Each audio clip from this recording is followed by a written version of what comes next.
Hello, today I have a 2010 Jaguar XF, and if you have the same car, it's a 5.0 and you see a leak in antifreeze is behind the wheel or like under the center of the car or behind the engine, it's usually this bulb back here.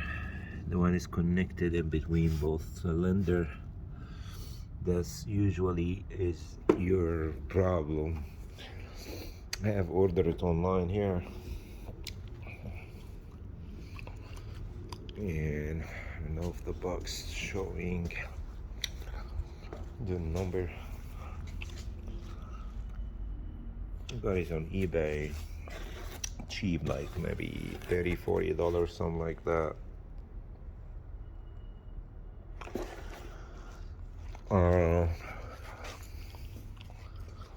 Just going to take off both bolts, the hex theories, which is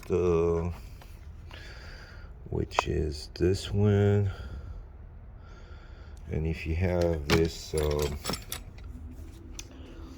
quarter-inch ratchet, I got this from a Snap-on, so you can reach the back of the pipe over here. That's the easiest way to get it out. Sometimes you can stick your Milwaukee wrench, and it might be easier for you to get it off. When I take it off, I switch those bolts with the 10mm bolts. Be easy when you install them back. That's the easiest way. That'll be it. Thanks for watching. Please like and subscribe, and if you have any more questions, comment below.